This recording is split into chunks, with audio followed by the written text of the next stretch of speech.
Perfecto.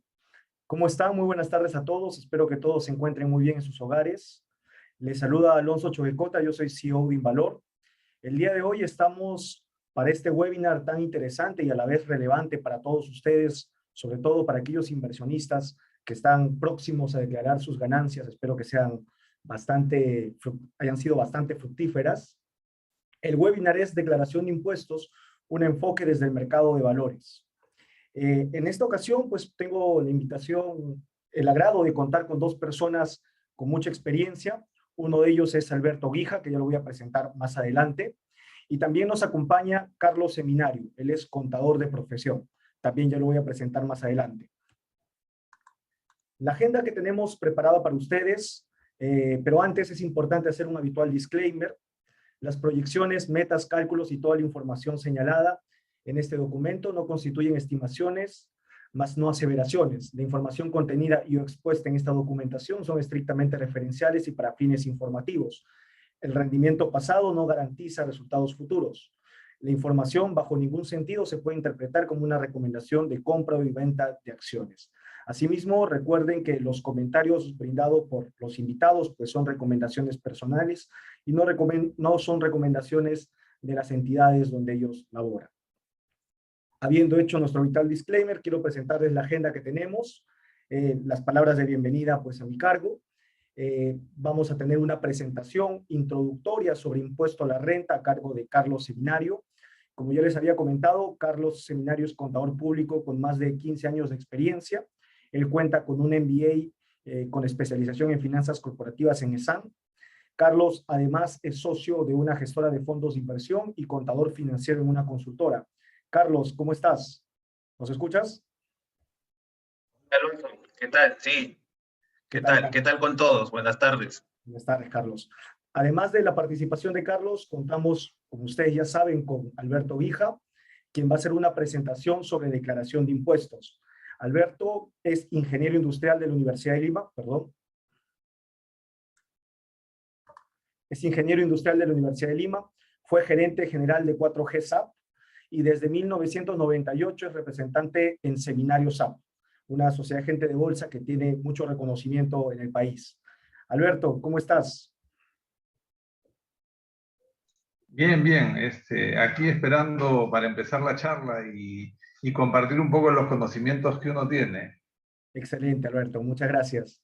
Alberto, de hecho, nos va a compartir su experiencia en estos temas de impuestos desde un punto de vista del inversor, ¿no? Que a veces para nosotros como inversores pues nos cuesta mucho entender.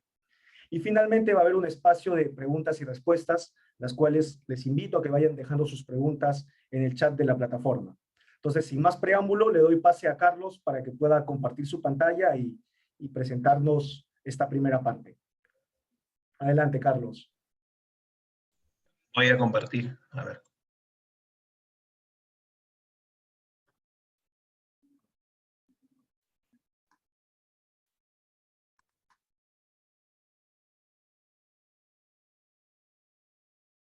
Me dicen si se puede ver la pantalla, por favor. Sí, sí, ¿sí? Más bien te agradeceré que puedas agrandarla, por favor. Está ya en modo presentación, ¿no está? Sí, ya está. Listo, gracias, Carlos. Ok. Bueno, Alonso, agradecerte nuevamente por la invitación. Ya Alonso ha dado la introducción. Yo soy Carlos Seminario, soy contador público de profesión. Me desempeño actualmente en finanzas corporativas y adicionalmente trabajo en una gestora de fondos como socio también, ¿no? Y entonces estoy muy metido en este mundo de las finanzas desde hace mucho tiempo. He trabajado en banca, en retail y también hago modelos financieros. En esta primera parte les voy a contar muy rápidamente cómo es el impuesto a la renta para en términos mucho más detallados. Ya lo verán más adelante con el siguiente ponente, ¿no? A ver, esta es la agenda muy rápida que vamos a tener. Es el impuesto a la renta, las categorías de SUNAT, la renta de segunda categoría, pasos para sacar un RUC y la clave de sol, cuándo y cómo declarar y algunas recomendaciones que les voy a dar yo. ¿Ya? A ver. Todos sabemos que el impuesto a la renta es un impuesto a las ganancias. Es un impuesto a las ganancias que toda la ganancia que nosotros como inversionistas o como nosotros como empresarios percibamos, tenemos que estar afectos a pagar un impuesto a la renta o un impuesto sobre la renta, un impuesto a las ganancias. según la ley del Perú, el artículo 22 del impuesto a la renta, en el Perú tenemos 5 tipos o 5 rentas o 5 categorías como normalmente se dice. Va desde la categoría 1 hasta la categoría 5, ¿ya? La renta, bueno, de primera categoría, como se dice, son rentas que están relacionadas a todo lo que son subarriendos y alquileres. Todo lo que es subarriendos y alquileres, ¿ya? Tú alquilas una vivienda, ¿sí? Y tienes que pagar un impuesto por percibir un ingreso de ese alquiler, ¿ya? La renta de segunda categoría, más conocida como las rentas de capital, y aquí es donde ustedes tienen que poner bastante foco porque es la renta que ustedes que van a grabar sus ganancias que van a tener, que básicamente que no son las que están comprendidas en la renta de primera, pero está relacionado a todo lo que son venta de bienes, acciones, dividendos, fondos de inversión, fondos mutuos, derivados, que lo vamos a ver en la siguiente lámina. Importante saber en qué renta estás, porque vas a ver qué tipo de renta vas a declarar. ¿Ya? La renta de tercera categoría son para las empresas, todo lo que es comercio e industria. Aquellas empresas que pagan 29.5, en el caso si fueras un régimen general o si fueras un régimen pyme, pagas el 10%. Hasta un tope, porque después continúas pagando el 29.5. La renta de cuarta categoría básicamente son las rentas de trabajo independiente, aquellas relacionadas a lo que son residuos por honorario. Si tú tienes un residuo por honorario, estás dentro de esta renta de cuarta categoría. Cada una de las rentas tiene distintos parámetros, distintos apéndices, distintas particularidades. ¿Por qué? Porque obviamente, bueno, nuestro sistema tributario eso, lo ha hecho así, la ley del impuesto a la renta lo trabaja de esa manera. Y la renta de quinta categoría es la renta de las personas que están dentro de una empresa y se les paga con boleta de pago y se les descuenta. Se les descuenta porque la empresa funciona como un agente retenedor. Qué importante que te lleves de esta lámina de aquí es que si tú vas a estar en bolsa, vas a comprar acciones, vas a invertir, vas a estar en un fondo mutuo, vas a estar en un fondo de inversión, vas a jugar un derivado, estás grabado dentro de la renta de segunda categoría. Eso es importantísimo que tú te ubiques en ese momento, ¿ya? Vamos a entrar sumamente rápido a la renta de segunda categoría porque entiendo que esto lo van a ver mucho más adelante. Y la renta de segunda categoría grava la ganancia que tú has tenido por tener alguno de estos puntos que yo estoy mencionando aquí, del 1 al 11. Súper rápido. Tú compras una casa, la vendes por la ganancia, es decir, compras una casa a 100,000 soles y la vendes a 150,000, tu ganancia es 50,000, estás grabado para pagar renta de segunda categoría. ¿Sí? Así de sencillo, es la ganancia, ¿ya? La venta de acciones, lo mismo, que es algo que ya ustedes lo van a ver más adelante, tú vas a pagar impuesto a la renta sobre la ganancia. Intereses por colocación de capital. Aquí es muy importante también porque hay muchas personas que le prestan dinero a empresas. Y recuerda que ese interés que tú estás cobrando a una empresa está grabado con impuesto a la renta. Normalmente a veces no lo hacen, pero está grabado por impuesto a la renta. Dividendos. Aquellas personas que son socios de empresas reciben dividendos una vez al año o una vez cada 2 años, dependiendo cómo va tu empresa, también está grabado con impuesto a la renta, de segunda categoría. Después tenemos derechos de llaves, de marcas, de patentes, derechos de autor, las regalías, y ahí viene el punto 9, que es rentas de ganancias de capital provenientes de fondos de inversión, importantísimo, ¿ya? De fondos mutuos. La número 10, que es básicamente de lo que son derivados, lo que también nos gusta estar en derivados, en forward, swaps, en coberturas, eso también está grabado la ganancia. Y por último tenemos la venta de redención o rescate de valores mobiliarios. ¿Ya? A ver, hay un tema muy particular en la renta de segunda categoría, antes de que pase con la siguiente, es de que todas estas ganancias graban por el percibido, o sea, de cuándo tú has cobrado esa ganancia. Normalmente en la contabilidad tenemos lo devengado y lo percibido. Lo devengado es que puede ser que lo hayas cobrado o no lo hayas cobrado, pero lo percibido es cuando a ti te entró la ganancia a tu caja, a tu cuenta corriente, en ese momento tienes que pagar impuesto a la renta. Por ejemplo, yo tengo inversiones en fondos mutuos Y el último trimestre empezó a subir la tasa de fondos mutuos. Pero yo no he retirado mi fondo, no he hecho ningún rescate.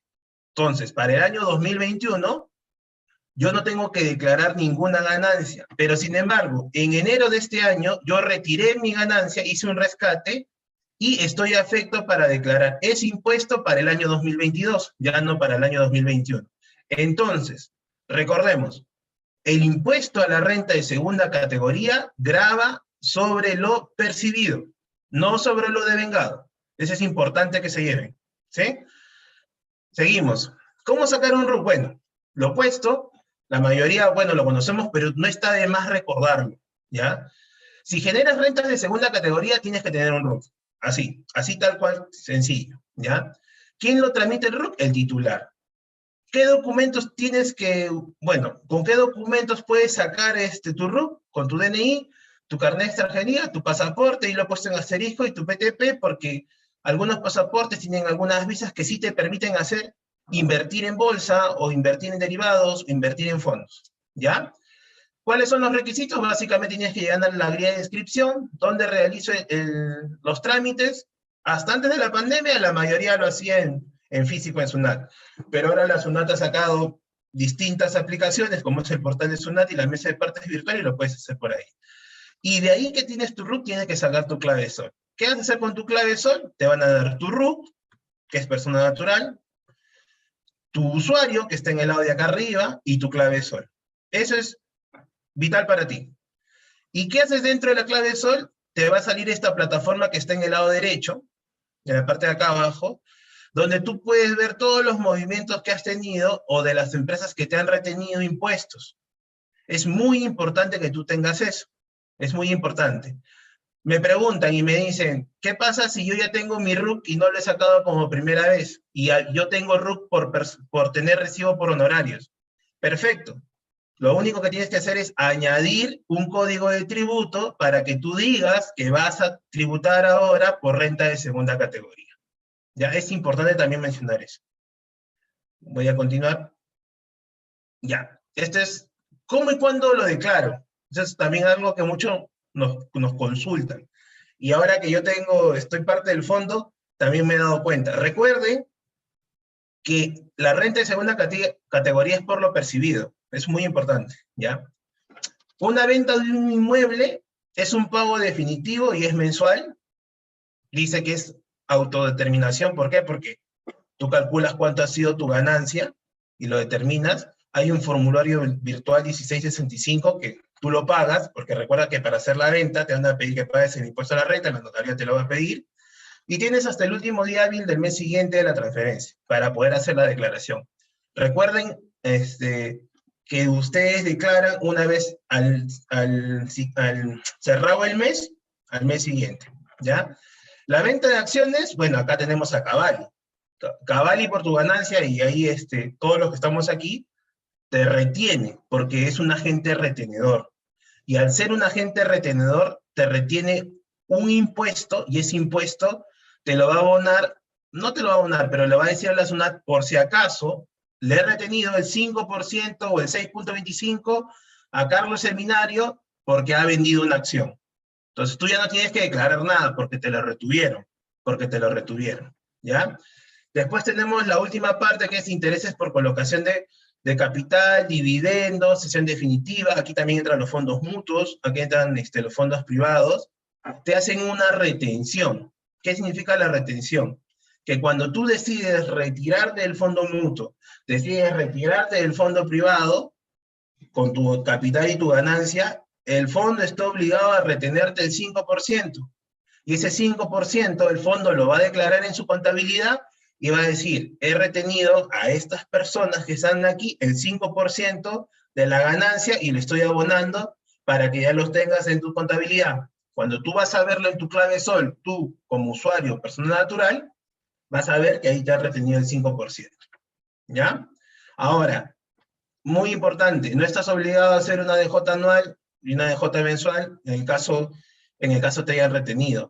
Ahora, con toda la virtualidad y con todos los sistemas que hay, la mayoría de empresas te retienen. Sí, es muy importante eso. Y por último, para acabar, Alonso, algunas recomendaciones súper rápidas que les voy a poner. El impuesto a la renta de segunda categoría se va a pagar por lo percibido. Recuerden eso importantísimo. Tú lo vas a pagar o te lo van a retener cuando tú retires esa ganancia. Si tú tienes todo un año, y no has retirado la ganancia, sigues ganando, no tienes que pagar nada. Lo vas a pagar cuando tú retires la ganancia. Eso es importante que se lo lleven. ¿Ya? Es importante que se lleven eso. Los fondos mutuos y los fondos de inversiones son obligados a retener impuesto a la renta de segunda categoría. Siempre debes solicitar tu constancia de retención. Ellos te tienen que emitir tu constancia de retención. Te tienen que emitir, el banco también. Ahora, ¿qué más? Si el agente retenedor del impuesto realizó de manera correcta la retención del impuesto, no estás obligado a declarar mensual ni anualmente, porque ya está. Ahora, ya está dentro de la declaración. Ahora, si tú haces declaración de renta de cuarta y de quinta, que estamos hablando de personas dependientes y de personas dependientes, no se mezcla. Las declaraciones son totalmente distintas. ¿Ya?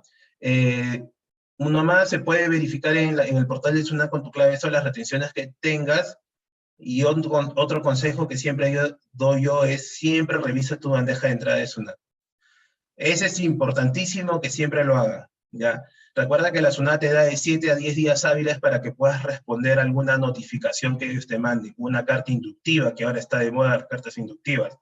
Que SUNAT encuentra algo, carta inductiva. Y una carta inductiva no es una falta, es algo que tú puedes subsanar. Te da entre 7 y 10 días hábiles para que lo puedas subsanar en el caso hayas cometido alguna infracción. Entonces, eso es lo que les he querido traer hoy día súper rápido. Bueno, yo soy Carlos Seminario, ahí Alonso ya dio todo el speech.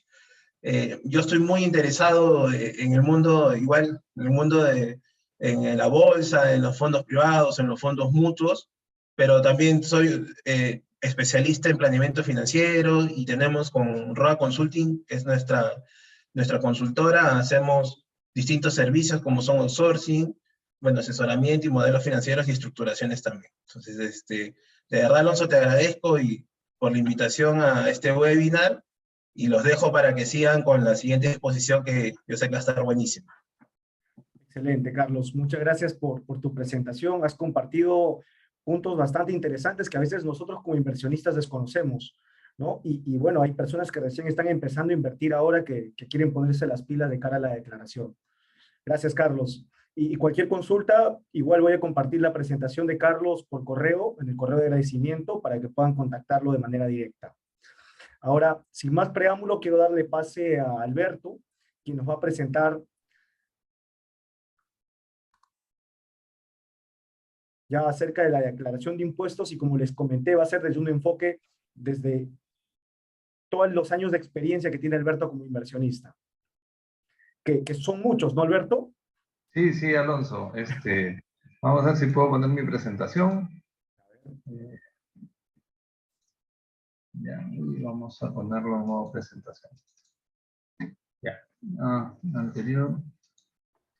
Bueno, para presentarme, Alberto Díaz, soy representante de seminario, yo como inversionista, porque esta presentación un poco yo la quiero enfocar desde el punto de vista de un inversionista. Yo era un inversionista como todos ustedes, que además de trabajar en una agencia de bolsa, pues invertía mis ahorros en el mercado y empecé a invertir desde los años 90, ¿no? Y a partir del año 2004, 2005, que la bolsa fue demasiado rentable y se ganaba gran cantidad de dinero, pues me vi en la necesidad de declarar la ganancia para que no hubieran pues, posibilidades de que se considerara una renta presunta no declarada, ¿no? Y tuve que aprender a utilizar los sistemas de SUNAT que eran bastante más rudimentarios que los que hay actualmente.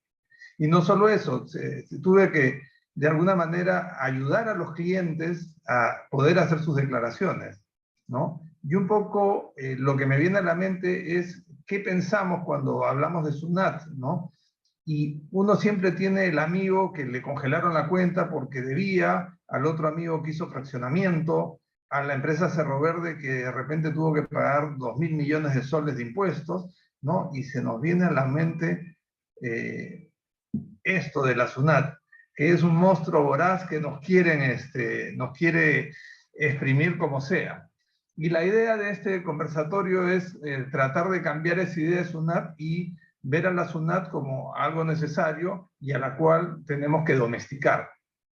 Y un poco para hablar más del tema, porque vamos a ir a hacer el tema bastante práctico, pero primero es, ¿cómo llegamos a donde estamos hoy día?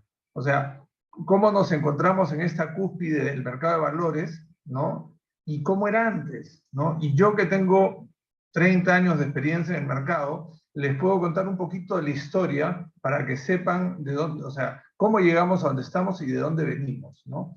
El primer tema antes de los años 90 no había agencias de bolsa, eran agentes de bolsa los que daban el servicio y dentro de todo no era fácil comprar acciones. Había que ser amigo del agente de bolsa, había que hablar con el operador que entraba a la rueda y al piso y gritaban y compro y vendo, y era toda una mecánica diferente. Las acciones no subían 10 centavos o 20 centavos, subían 3% del valor nominal o bajaban 5% del valor nominal. Todo se medía en función al valor nominal, ¿no? Y en esas épocas había el concepto de habitualidad, como hay hoy día en el que compra y vende auto, por ejemplo, ¿no? Entonces, si hacías más de 10 operaciones, estabas grabado. Y si hacías menos de 10, no estabas grabado. Entonces, el cliente grandote decía, ponme una orden de vender, le daba a la gente manejaba la orden. 1 millón de acciones de Bacus, ¿no? Y entonces era una sola orden, no era habitualidad. Y entonces el cliente tenía que estar midiéndose para no caer en el tema de impuesto a la renta. En el 91 entra la nueva ley de mercado de valores, la 755, donde crea los agentes de bolsa y ya permite, por ejemplo, que se creen los certificados emitidos por la bolsa. Porque antes uno compraba una acción y tenía que mandar el título físico a la empresa y la empresa demoraba 2 meses en remitir las acciones que uno había comprado. En el año 96 ya esta emisión de certificados se regulariza con la ley 861 y se crea Cavalli, y Cavalli como un ente autónomo de la bolsa. Y aparte se crean los fondos de contingencia para evitar que un cliente o un inversionista en caso de una quiebra se viera afectado y pudiera recuperar parte de su inversión o su plata si es que la gente no cumplía, ¿no? Y en el 2006 se modifica la ley, la 861, se regula la función de los representantes y asesores y se moderniza. Y parte de esta información se puede encontrar en un libro que ha emitido la Superintendencia sobre sus 50 años, que está bien interesante y es digital y se puede bajar, ¿no? El impuesto a la renta, como ya lo mencionó Carlos, es el impuesto que pagamos las personas.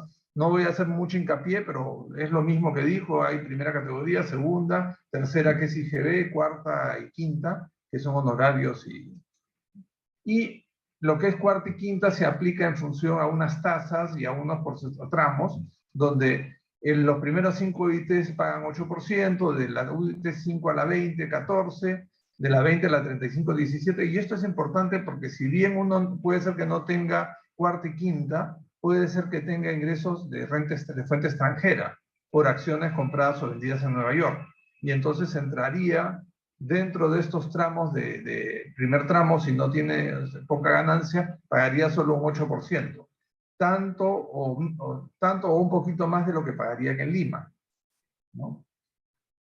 Los impuestos a los dividendos, y esto es algo que la gente se confunde mucho, porque dice, oye, me retuvieron, pero me retuvieron 6% y el otro día 4% y ahora 5% y no entiendo por qué, ¿no? Y es que el impuesto al dividendo está grabado en función al año donde se hizo la ganancia, la compañía ganó el dinero. Cuando uno ve que, por ejemplo, Bayer entregó un dividendo, o también la otra que acaba de entregar un dividendo importante, Casa Grande, te dice, estamos entregando este dividendo que corresponde a las utilidades del 2014, 2015, 2016, 2017 y 2018. Entonces, el segmento que está entre el 2014 y el 2016 paga 4.1 porque era el impuesto que estaba vigente hasta el año 2016, ¿no? No, perdón, acá tengo una confusión, es hasta el 2014. Del 2015 al 2016, como bajaron el impuesto a la renta, subieron la tasa de impuesto a los dividendos a 6.8. Y a partir de 2017 iba a subir a 8%. pero en el gobierno de Kuczynski se cambió y se regresó, subió el impuesto a la renta de 28.5, me parece, a 29.5, y se regresó a la tasa de dividendos de 5% como fijo. O sea que a partir de 2018 para adelante, cualquier utilidad que haga la empresa del 2018-2019 va a pagar 5. Si al día de hoy te pagan una utilidad que corresponde al 2015, Cavalli o la empresa te va a retener el 6.8, ¿no? Después, un poquito cómo evolucionó las normas tributarias. En el año 2007, el decreto 972 modificó la forma de cálculo de impuestos, porque hasta la ley anterior, o sea, la ley anterior a esta consideraba el tema de las 10 operaciones, o sea, habitualidad. Después cambian y nos exoneran de impuesto a la renta, ¿no? Pero en el 2007, con el gobierno de Alan García, determinan que debíamos pagar impuestos los que ganábamos, los que invertíamos en bolsa. Y entonces, lo que dicen es, bueno, vamos a hacer, los impuestos no pueden ser retroactivos. No podemos obligar a nadie a pagar impuestos sobre lo que ya ganó. Entonces vamos a hacer un corte en el 2009, 31 de diciembre, y vamos a considerarte como tu precio computable para el cálculo de impuesto, el mayor valor entre tu precio de compra y el precio del 31 de diciembre. Y vamos a darle una deducción de 20% de la ganancia para, digamos, por efecto de costos y gastos de la operación. Y fijan la tasa en 6.25, menos ese 20%, llegábamos a 5%. En ese momento la tasa de dividendos se fijó en 4.1, que es lo que hemos hablado antes, y la ganancia no es retroactiva. Lo ya realizado, o sea, lo que ya uno había ganado no estaba afecto, ¿no? Después hay una serie de evoluciones en la norma. En el 2015 crean la Ley de Fomento de la Liquidez e Integración del Mercado de Valores, ¿no? Donde se habla de que vamos a darle un beneficio donde no paguen impuestos las empresas que sean líquidas, ¿no? Y esto copiando un poco a lo que se daba en Colombia. Como ya estábamos formando el MILA, que teníamos que más o menos emparejarnos a la situación tributaria. Entonces, están exoneradas todas las acciones que dentro de las últimas 180 ruedas negocian el 15% más de 4 UITs, ¿no? Y cualquier empresa que entre nueva va a estar exonerada por el primer año. Y si alguien vende su compañía o se vende más del 10%, él sí está obligado a pagar el impuesto. Después, este decreto fue modificado, ¿no? Y se amplía la exoneración hasta el año 2019, ¿no? Y cambian el criterio de esta presencia bursátil y en vez de ser 15% sube a 45%, y en vez de negociarse 4 UITs se sube a 6 UITs, ¿no? Y esto es la evolución de la SUNAT. Hasta en los años 2005-2006, había un programa que la SUNAT te daba y que tenías que descargarlo en tu computadora. Esto era engorroso, sacaba un módulo por cada impuesto nuevo, había que instalar ese módulo generaba un archivo y había que hacer un proceso de envío del archivo, ¿no? Después crean el PDT en línea, ¿no? Donde ya se crean los formularios, cada año hacen un formulario independiente para el pago de impuesto a la renta. Y ya en el 2019 crean el formulario virtual 709, donde ya en ese mismo formulario se separa por años, ¿no? Y es lo que hay actualmente vigente, ¿no? ¿Cómo hacer la declaración? Y aquí entramos a la parte práctica. Yo trabajo en seminario y por lo tanto les voy a dar mi visión desde el punto de vista de lo que nos da seminario a nosotros como clientes, ¿no? Lo primero que hay que hacer es reunir la información. Lo segundo es procesarla. Lo tercero es ingresar a la plataforma, generar un orden de pago y pagar tu impuesto. Entonces, por ejemplo, ¿qué fuentes tenemos para conseguir información? Tenemos a la SAP, donde trabajamos, a Cavalli y a la Bolsa de Valores, ¿no? La SAP te puede dar listados de operaciones, de dividendos, de retenciones, como estos de acá. Por ejemplo, este es un detalle de operaciones que me da seminario, donde me dice valor por valor cuánto compré, cuánto vendí, a qué precio y qué montos implicaron. Este es un listado más sofisticado donde ya me dice cuánto fue mi costo promedio ponderado, que es este de acá, que me sirve para saber mi costo computable y cuánto gané o cuánto perdí por cada valor. ¿no? Y también me da esto, un resumen de costos. Y aquí puedo ver, en este año gané 15.000 y $1.300. Pero aquí perdí en una en Cementos Pacasmayo 190, ¿no? Entonces, estos listados son importantes porque son la base para la preparación de la declaración. También, en nuestro caso, se genera la relación de beneficios. O sea, cuántos dividendos te pagó cada empresa y cuánto te retuvo Cavalli en esos dividendos, ¿no? Esto lo paso un poco rápido porque, digamos, es mostrarle lo que deben tener de base para poder presentar su declaración. Después, detalle de retenciones. El seminario le emite a sus clientes un detalle de retenciones, pero esa información también se puede obtener en Cavalli. Y ahora vamos a ver cómo, ¿no? Beneficios o liberadas también nos sirve porque las liberadas entran al cómputo, pero al valor nominal de la acción. Y entonces eso entra como si hubiera sido una compra, pero a valor nominal. Esta es la página de Cavalli. Normalmente un inversionista como nosotros queremos ver, alguien preguntó, ¿y de dónde saco mi certificado de retención? Pues Cavalli tiene una aplicación que está acá, se llama Cavalli Web. Uno entra a Cavalli Web, te va a pedir tu usuario y tu contraseña.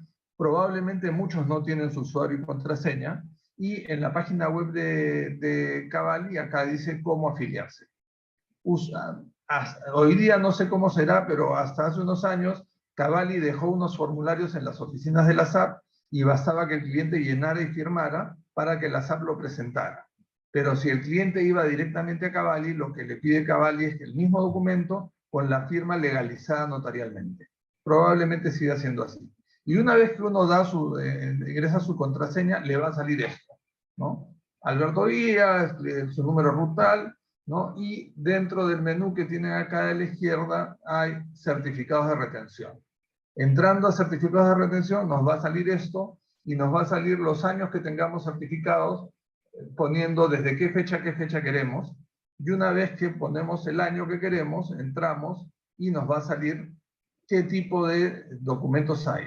Porque hay certificados por venta de valores y hay por reportes, por préstamo de dinero, ¿no? Una vez que entramos ahí, vamos a tener un reporte como este. Un reporte mensual, donde va a indicar cuánto retuvo Cavalli y un detalle que indica por qué acciones que uno vendió se generó esta retención. Y un resumen o una liquidación mensual de impuestos. Sobre la presencia bursátil, para que tengan alguna idea de lo que es la presencia bursátil, nos piden que la empresa haya listado por lo menos 45 veces 6 UITs. Y veamos qué son 45% de las veces. Es esto de acá, ¿no? Estos son los 180 días, partiendo desde hoy día, desde los cuales nos tenemos que retraer para ver desde dónde se calcula si tiene presencia bursátil. Entonces estamos hablando que desde junio a la fecha son los 180 días en los cuales tiene que haber negociado 81 ruedas para que la empresa tenga presencia bursátil. Como nosotros no vamos a estar calculando la presencia bursátil o los valores, tenemos que saber dónde encontrar esa información. Y esa es una información que se publica diariamente, ¿no? Está en el boletín de la Bolsa de Valores de Lima, donde la bolsa publica todas las acciones que tienen presencia bursátil y por lo tanto están exoneradas de impuestos. Eso quiere decir que si yo compro y vendo Amazon, a pesar de ser una empresa americana, pago 0, ¿no? Igual con Ferrero, cualquier acción que no esté en este listado está afecta a impuestos. Si digamos Aetna, Eternit,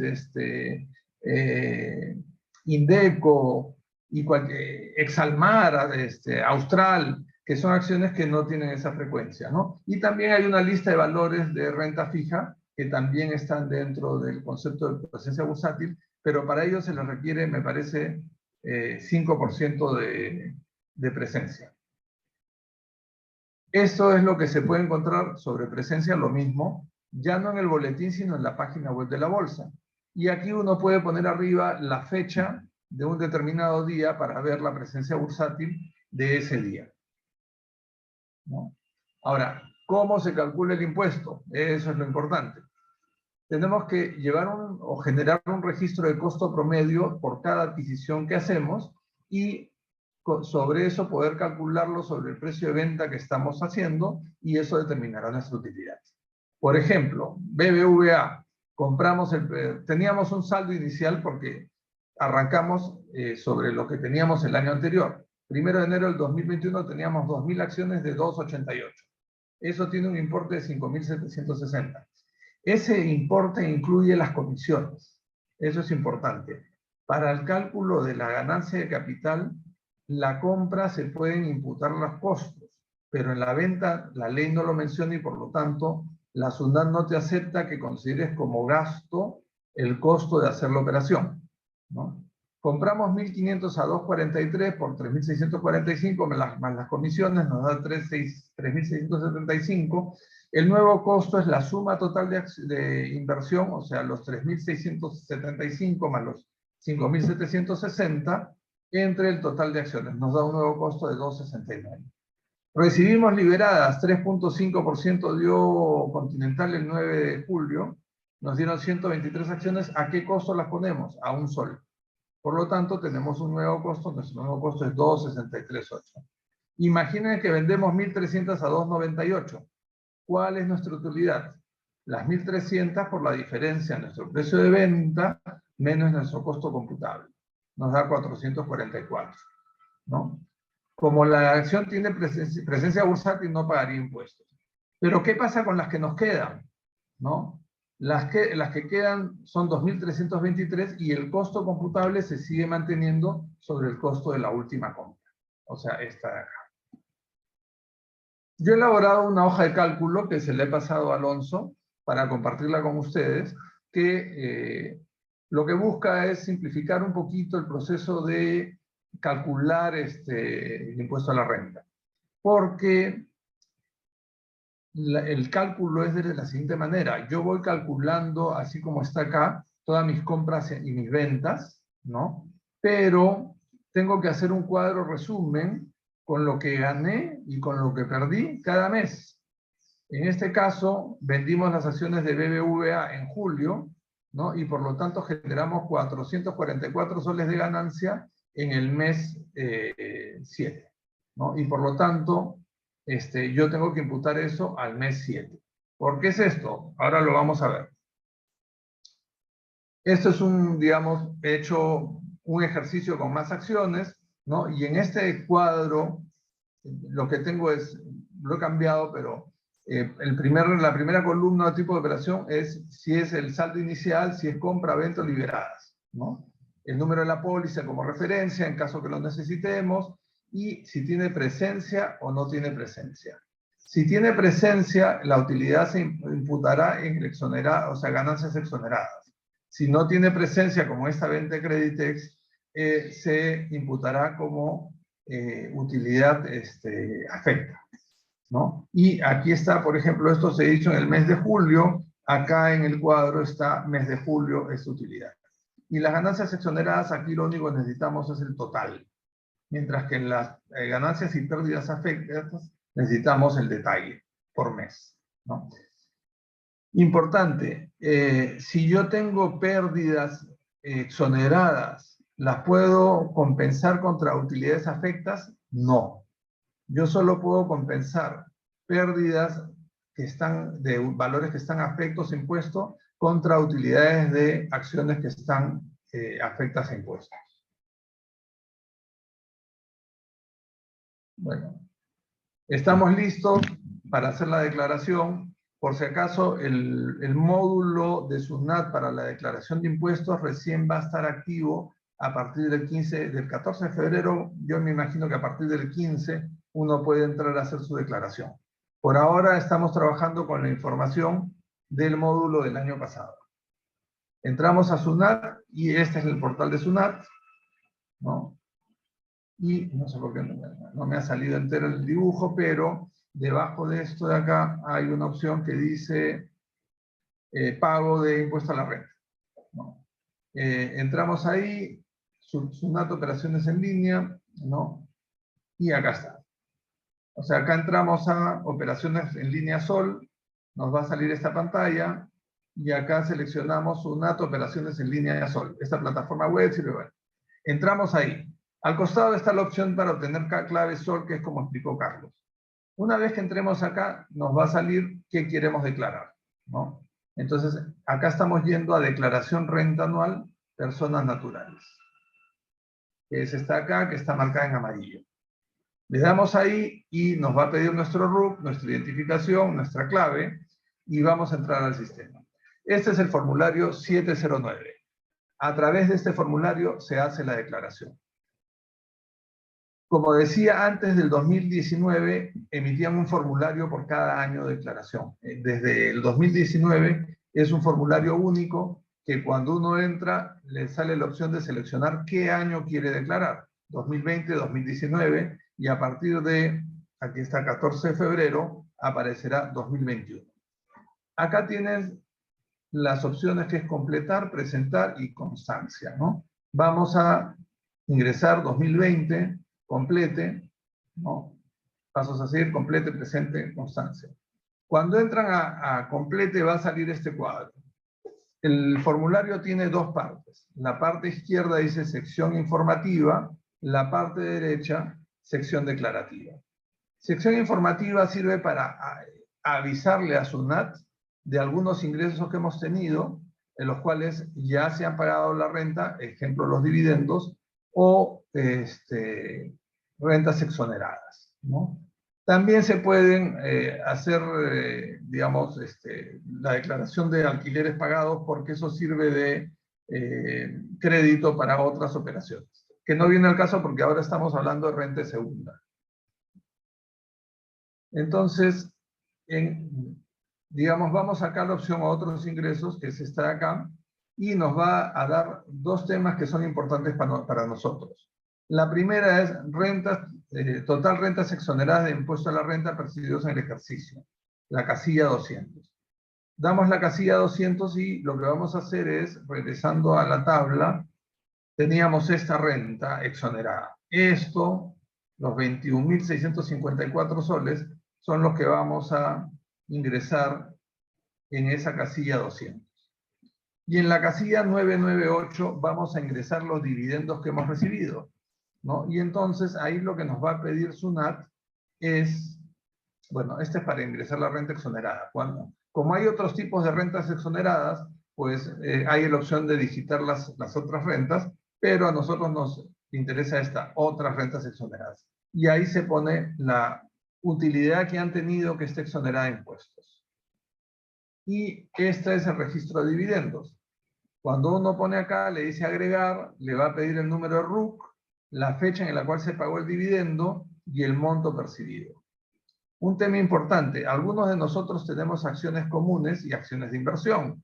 Por ejemplo, Aceros Arequipa, Corare Inversión, Corare Comunes. Cuando uno declara el dividendo, declara la suma de los dos, porque es una sola empresa y el dividendo para la SUNAT es uno solo, y el RUC de la empresa es uno solo. Entonces hay que sumar ambos dividendos para declararlo en la casilla correspondiente, ¿no?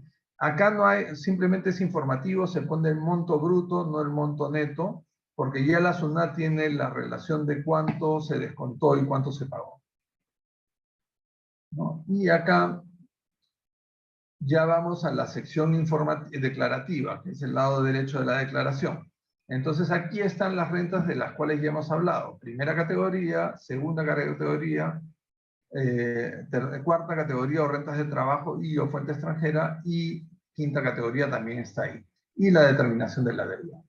Entonces, primera categoría son alquileres de los cuales ya hemos hablado, ¿no? Y entonces acá uno automáticamente, como ya ha pagado su impuesto, la SUNAT sabe cuánto ha cobrado de alquileres y ya sale la información acá, ¿no? Y acá vamos a los que nos interesan, rentas de capital de segunda categoría. Acá tenemos tres filas que nos interesan. La renta bruta de ganancia de capital, enajenación de valores mobiliarios, o sea, las ganancias por acciones o por bonos, o etcétera.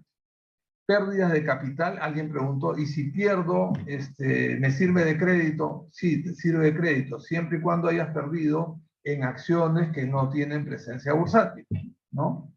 Y renta de neta de fuente extranjera por enajenación de valores mobiliarios. ¿A qué se refiere esta renta neta de fuente extranjera? Se refiere a las acciones de afuera que son negociadas en la Bolsa de Valores de Lima. No se refiere a las que negocié por Ameritrade.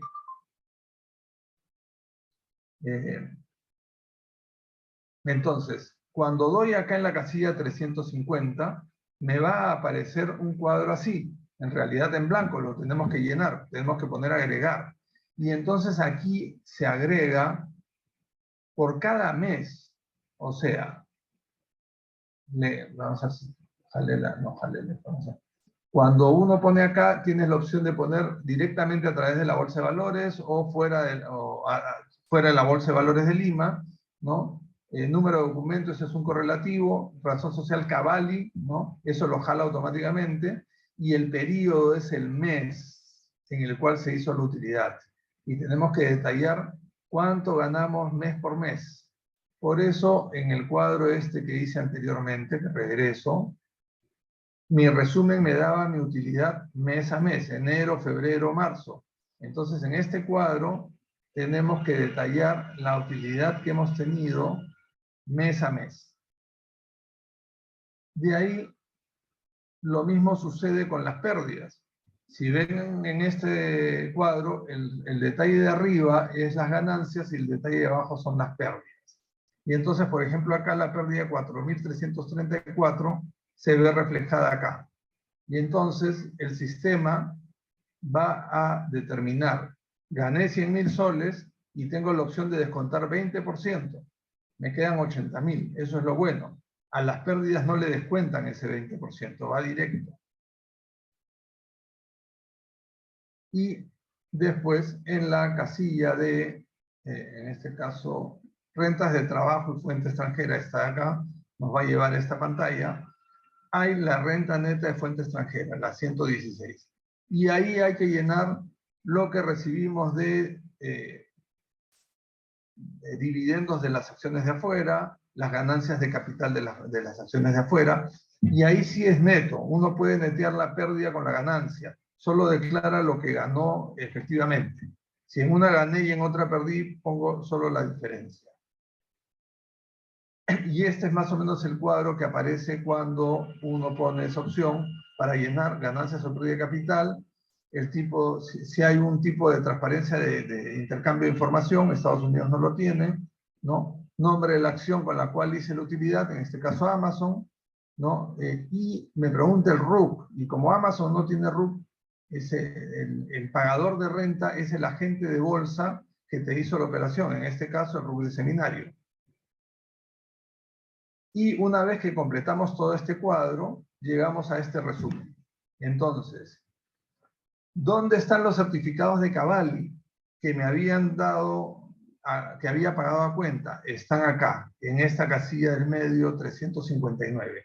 Lo que yo ya pagué a cuenta me va a aparecer acá. Entonces, yo tenía rentas por 27.000, pero el sistema detecta que yo ya tenía pagado 18.000 y me va a decir que tengo que pagar 9.276, ¿no? Y el siguiente paso es validar la información. Uno da acá a validar y el sistema va a verificar que lo que uno ha ingresado esté correcto, ¿no? Y una vez que esté validado, le damos present y pague. Y ahí se va a generar lo que se llama una NPS, que es una nota de pago SUNAT con un número por el cual nosotros con el aplicativo del banco podemos hacer el pago. ¿Cómo veo la SUNAT ahora? Espero que todos la vean como un perrito peruano, asustadizo, y no seamos nosotros los que veamos al dinosaurio que nos quiere almorzar. Una última cosa, algunos consejos finales, ¿no? Lo primero es paguen sus impuestos, ¿no?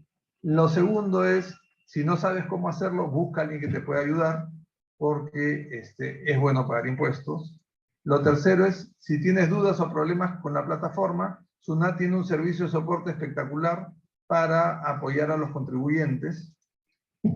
Si solo tienes ganancias y exoneras, igual declara. Deja prueba que has tenido ingresos y que has tenido utilidades, porque la SUNAT no sabe de dónde sacas tu plata, si tú no se lo dices. Evita movimientos de dinero innecesarios en el banco. ¿Qué quiere decir? Si mi agente me maneja mi cuenta y puedo comprar y vender utilizando la misma cuenta y dentro del agente, no retires la plata cada vez que vendas y no vuelvas a depositar cada vez que compres, porque eso genera un ITF. Y la SUNAT no sabe de qué moviste la plata, pero sí te hace seguimiento y sabe cuánto dinero moviste en el banco todos los años. Y en función a eso busca determinar rentas presuntas y busca ponernos la soga. Entonces evitemos estar haciendo operaciones innecesarias, ¿no? Y si las hacemos, llevemos una libretita anotando dónde movimos la plata y para qué. Porque SUNAT no te fiscaliza este año, te fiscaliza de acá a 3 años. Y entonces de acá a 3 años ya no te acuerdas para qué transferiste esa plata a seminario o por qué te transfirió el banco de crédito 20.000 soles, ¿no? Solo queda el rastro del ITF que lo tiene SUNAT. Entonces, llevemos ordenadamente un registro de dónde o para qué movemos la plata.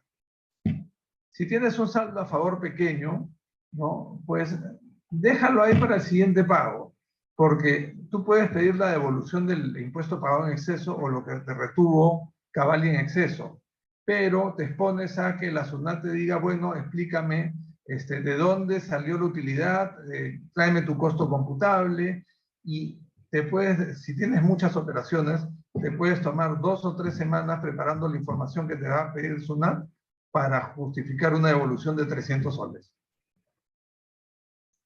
Si tienes que pagar mucho, tienes que estar muy feliz, significa que has ganado mucha plata, ¿no? Porque hay gente que dice, uy, tengo que pagar un montón a la SUNAT. Oye, pero significa que has ganado, ¿no?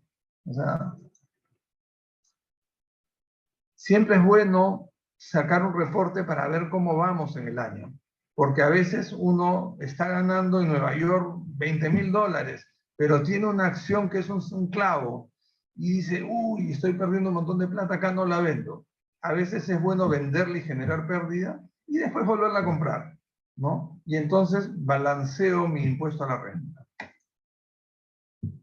Al inicio de año, informes de los cambios tributarios. La SUNAT o el gobierno normalmente propone cambios sobre los esquemas tributarios y se tienen que aprobar antes del 31 de diciembre del año en curso para que entren en vigencia el año siguiente. Entonces, estar atentos en diciembre qué normas tributarias se aprueban porque son las que van a regir al año siguiente para estar informados. Y eso sería todo. Gracias por tu tiempo y ahora pues, sí podemos ir a las preguntas. Excelente, Alberto. Muchas gracias por la presentación, por la explicación. Ha sido todo bastante claro y como ya habíamos dicho desde un inicio, ¿no? Desde un punto de vista del inversor. Hay varias preguntas que quiero rescatar. Algunas ya han sido respondidas a lo largo de la presentación de Carlos y tuya. Por ejemplo, preguntan, en el caso de una cuenta mancomunada, ¿cómo se procede? No sé, Alberto, si tú has visto o has estado en esa situación.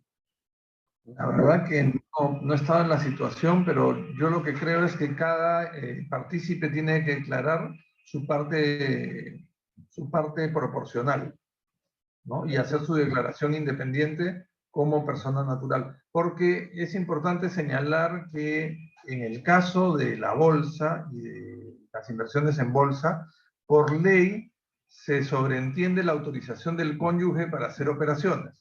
O sea, a pesar de que tu cuenta no es mancomunada, pertenece a la sociedad conyugal, ¿no? Y para facilitar la negociación, se dio una ley que basta la autorización, o sea, basta la firma de uno de los cónyuges para que la operación se pueda realizar. O sea, eso se puede entender como una cuenta mancomunada. Pero yo diría que en una cuenta mancomunada cada partícipe declara su ganancia en proporción a su participación en la cuenta. Sí, efectivamente. Justo Carlos también complementa tu respuesta y dice que esto debe ser definido, ¿no? Y en algunos casos es en ambas personas. Perfecto. Después tenemos otra pregunta. En el caso de las acciones extranjeras, Alberto, por ejemplo, como que Amazon o Facebook, en este caso, ¿cómo sería la declaración de impuestos? Sé que ya lo has explicado, pero tal vez podrías precisar algunos detallitos adicionales. A ver, tenemos que separar ese tema en dos partes. Hay algunas de esas acciones, como Amazon o Apple, que están listadas en el mercado peruano. Aquí lo importante es dónde se hace la enajenación, o sea, dónde se venden las acciones. Por lo tanto, si yo compro Amazon en Estados Unidos y las vendo en Estados Unidos, pues se va a sumar a mi renta de cuarta, quinta categoría como renta de fuente extranjera. Esto significa que se va a sumar al total y digamos que acá la casuística es individual para cada persona. Alguien que no tiene trabajo, no emite recibo por honorarios ni tampoco quinta, pues va a estar afecto en el primer tramo al comienzo de 8%, no tengo ahorita la tabla en mente, pero va a seguir incrementándose de acuerdo al tamaño de utilidad. Las primeras 5 UITs van a pagar 8%, ¿no? En caso de que uno vea que tiene mucha utilidad, digamos, oye, estoy ganando $50,000 en Amazon, pues las puedo traer a Lima, ¿no? El tema es que a veces brokers como Interactive Broker o Ameritrade no sé hasta qué punto den la facilidad de poder trasladar los valores a otro broker. Si las ha comprado con un broker local, sí, porque normalmente las va a tener en una cuenta BUS y por lo tanto el broker las puede traer a Lima, a Cavalli, y se pueden realizar por Lima. Y entonces ahí entran a este cuadro que entra ganancias de renta extranjera de segunda categoría. Y por lo tanto está afecto a 6.25. Exactamente, no mucha gente sabe eso, ¿no, Alberto? De que pueden comprar esas acciones en el extranjero, aprovechar la liquidez y después traerlas al mercado peruano y venderlas acá, ¿no? Y hacerse este beneficio tributario. Y lo que es importante, a veces la gente dice, oye, pero si traigo 1000 Facebook acá en Lima, ¿quién me las va a comprar? ¿No? Y ojo, los agentes de bolsa hacen arbitraje. O sea, el agente de bolsa dice, mira, Amazon o Facebook está en $240. Yo te las compro a 239.50, ¿no? Porque con ese medio dólar me justifica una pequeña ganancia y venderlas yo en Estados Unidos, ¿no? Entonces, la ganancia es tan pequeña que el 30% de esa ganancia no es significativa, pero a la gente le suma. Y al que las vendió, pues está ahorrando pagar 30% de impuesto a la renta. Esto último que has comentado es bastante interesante porque no mucha gente sabe que las apps arbitran, ¿no? Y que a veces se preocupan por el tema de la liquidez y dicen, ya, está bien, hay valores extranjeros en la bolsa peruana, pero muchos de estos pues no tienen la liquidez como para yo poder salir a vender, ¿no? Entonces, este dato que tú das, Alberto, es bastante interesante porque te pueden descontar unos cuantos puntos, pero al final terminas liquidando, ¿no? Así es. Y Lo que evitas hay que ese tener problema en de liquidez. cuenta es la cantidad, ¿no? O sea, si uno trae 10 acciones, probablemente nadie le va a arbitrar 10 acciones, pero uno se puede poner en el camino del arbitrador, ¿no? O sea, estando ahí en venta y de repente la bajan para arbitrar y te toman tus acciones, ¿no? Entonces, sí es posible, inclusive, o sea, en acciones donde se ve que hay claro arbitraje se puede hacer sin problema, ¿no? Perfecto, Alberto. Ahora, una pregunta también que tenemos es, ¿qué pasa si es que yo liquido mis acciones y justo ese día sale de la lista de presencia bursátil? ¿Qué ocurre en ese caso? Ya. A ver, la presencia bursátil se calcula día a día y lo publica la bolsa. Entonces tú conoces la lista de presencia bursátil el día que vendes. Si el día que vendes estaba en la lista, está exonerada, a pesar de que mañana ya no esté en la lista. Y les pongo una anécdota. Tenía un cliente que tenía unas acciones de La Positiva. Y en La Positiva ahí hubo una oferta de compra hace unos 3 o 4 años, ¿no? Y el tema fue que preparándose para esta operación, los partícipes empezaron a hacer operaciones de compra y de venta por 4 UITs para que tuviera presencia bursátil. Y el día que llegó la operación, pues la acción tenía presencia bursátil, ¿no? Este cliente por X motivos no pudo hacer la venta de sus acciones y las vendió al día siguiente, ¿no? Y resulta que la operación se hizo el 31 de diciembre y su operación pasó el 2 de enero, ¿no? Y resulta que como el cálculo de la presencia bursátil se hace en función a la UIT, pues la UIT había cambiado. Y entonces todas estas operaciones que habían generado presencia bursátil, que entraban dentro de las 4 UITs, el 2 de febrero ya no calzaban dentro de las 4 UITs porque les faltaban pues 200 soles, ¿no? Y entonces al final me llama y me dice, pero me han retenido impuesto. qué raro, le digo, si tenía presencia bursátil, ¿no? Y llamo a Cavalli y me dicen, no, es que el cálculo se actualiza en función a la UIT nueva, ¿no? Entonces, si no tiene presencia bursátil el día que vendiste, no le corresponde. Si tiene presencia y al día siguiente no tiene, ya vendiste con presencia y te corresponde la exoneración. Perfecto, Alberto. Sí, ese es un punto bastante interesante, ¿no? Que un inversor debe estar bastante atento cuando quiere vender su valor a esa tabla publicada por la BBL. Perfecto. Luego preguntan, ¿qué pasa en el caso, digamos, tuve un muy mal año, efecto pandemia o efecto Castillo, y cierro el año con utilidades negativas? ¿Debo declarar o no?